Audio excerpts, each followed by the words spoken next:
We're Jeremey and Mary Conwell, and this is our journey. Growing up, I had childhood struggles and things that I dealt with being, having a special needs brother and some of the challenges that came with that. And then struggles that I started to go through in my early adulthood. I just drifted away from God. I stopped talking to him on a regular basis. I got to a point where I was beginning to blame him for some of the things that were taking place in my life. And I went through, a period where I had fallen into sin. Felt like I could do life on my own. I was previously married. It was a broken relationship. There were a lot of things that were hurtful in that relationship, and that hurt kind of led to where I felt that I couldn't trust anymore. I couldn't trust people. I couldn't trust myself. Couldn't rely on others for help. I got to a point where I wasn't even asking for help, not even from God. I got to a place where I didn't really even trust God. And eventually, I kind of just gave up on God altogether. I'm Mary. I grew up in Muncie, Indiana, in a Catholic church. My parents were divorced. They divorced when I was kind of young. So my dad raised us. He kept us very faithfully and heavy in the church. Every Sunday morning at the church before the church doors opened, baptized, First Communion, confirmation, during Lent every Friday there for Stations of the Cross. So we were at church. I would have thought as I grown up that I would have became a very church-heavy person, but when I got about 18, I felt like I was tired of going to church. Not that I really had anything against Jesus, just kind of tired of, do I always just have to do this to feel like I'm being holy or I have my free time being taken away? So when I became adult-like, I pulled away from the church and did my own thing. Moved to Indianapolis shortly after graduating high school.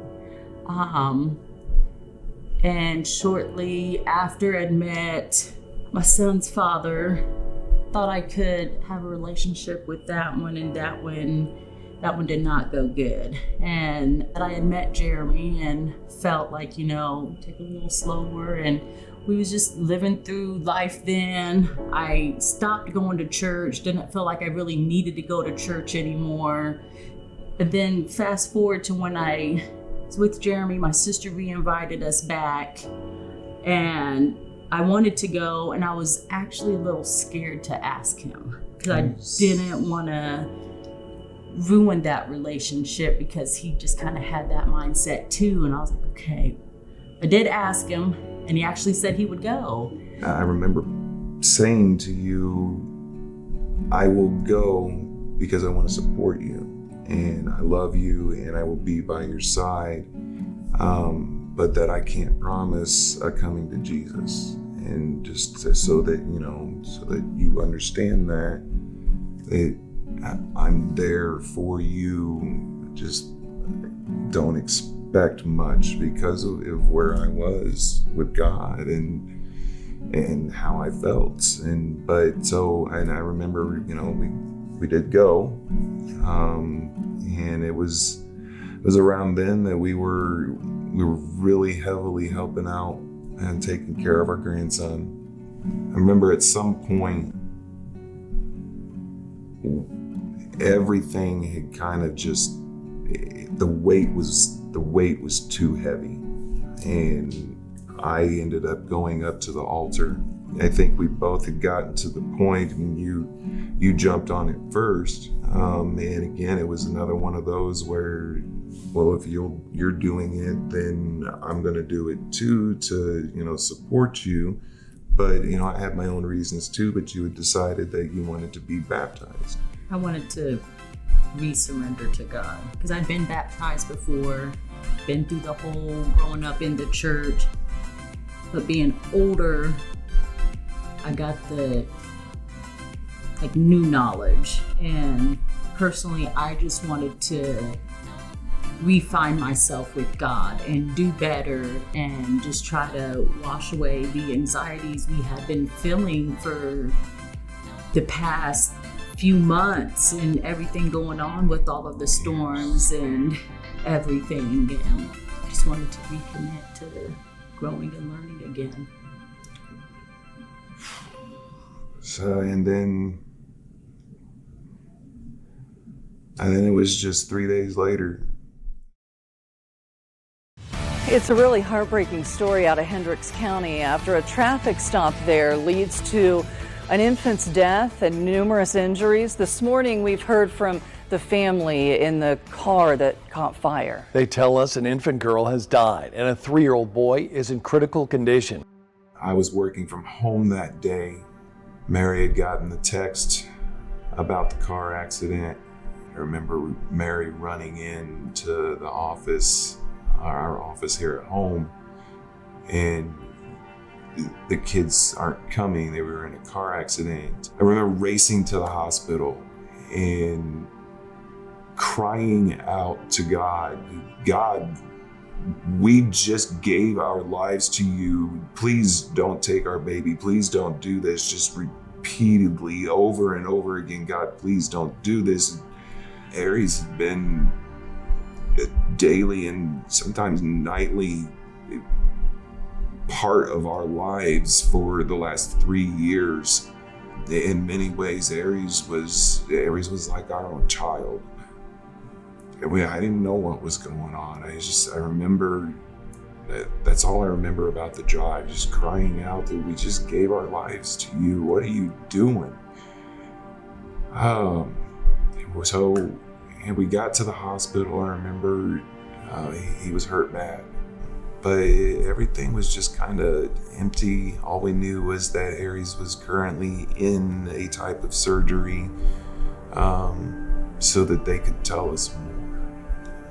It was a blur and very numb feeling, but through all of that, I know I put a lot on him with talking with all of the people that would come up to the hospital and everything like that. And I just I sat in the room with Aries, and that's what I did with him. I watched him all during the day, so that was just comfort for me. But I was angry with God and I was mad. But I can say that I never felt like I would turn my back. Like, oddly, I had a sense of peace and comfort still with me. As I remember, all I wanted was the sanctuary or the chapel, or where do I go to talk to God?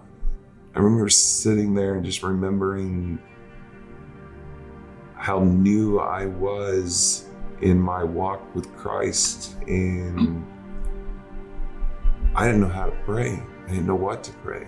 Each of our pastors visited us, prayed over us. They prayed over Aries. They prayed over both sides of the family.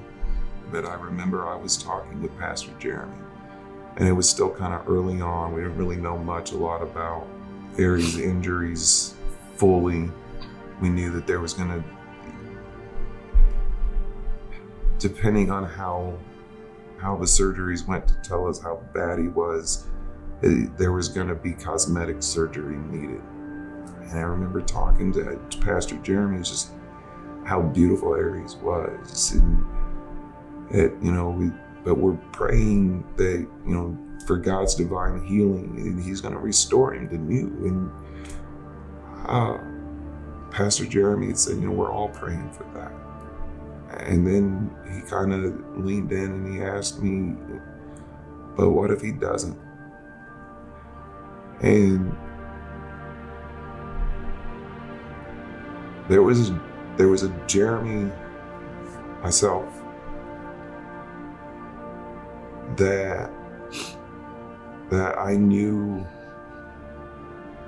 who had walked away from God because of hurts that can't even compare to the hurt that I was feeling at that time. And I didn't know how to answer, because that Jeremy would have said, "That's it, I'm done. I'm not coming back to you. I can't believe that you did this to me." And I would have been done. But I didn't answer his question. I just kind of took it. Eventually we found out that Aries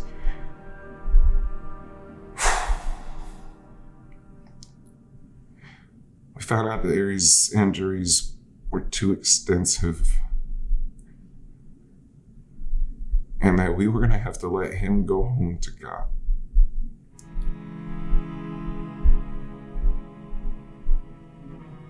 And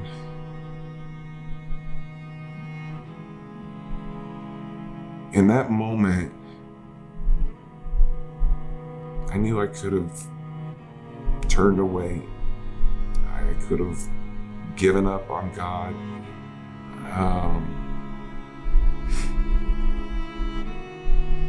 I had a family who was very much committed to God.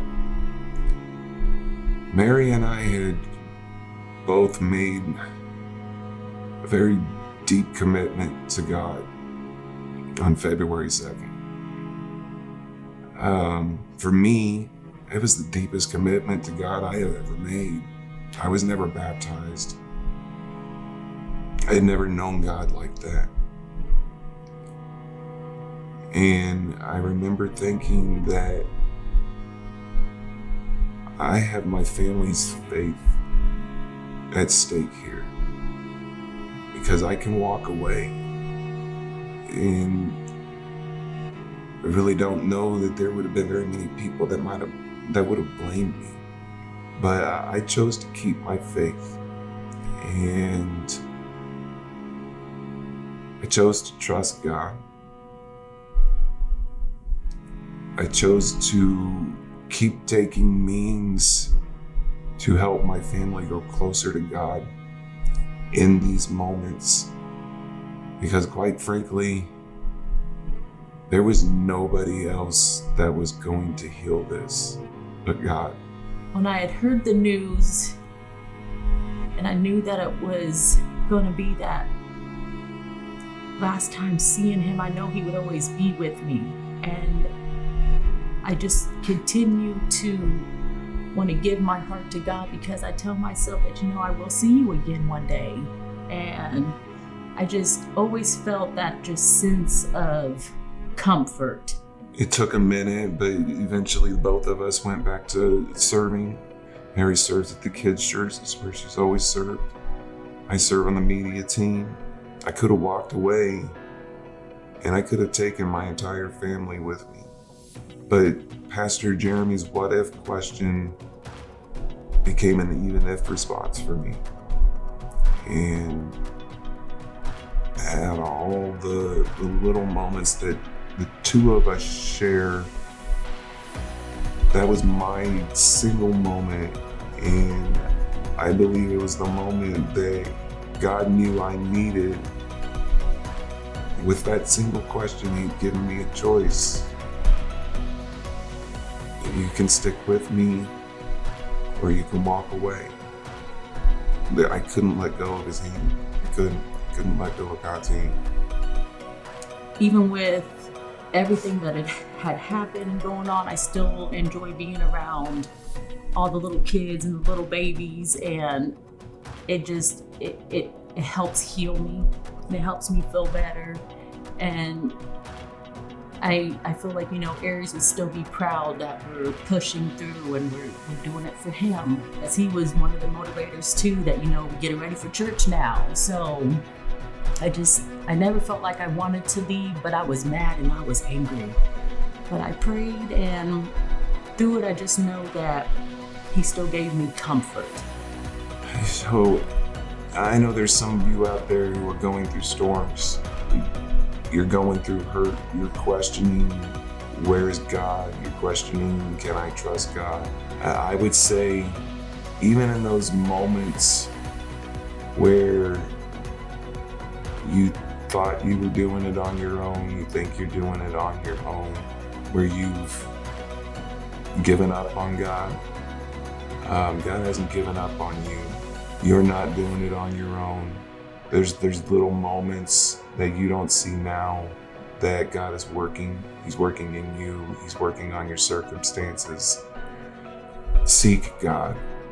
I think that we can promise you that we're proof that God does work in mysterious ways.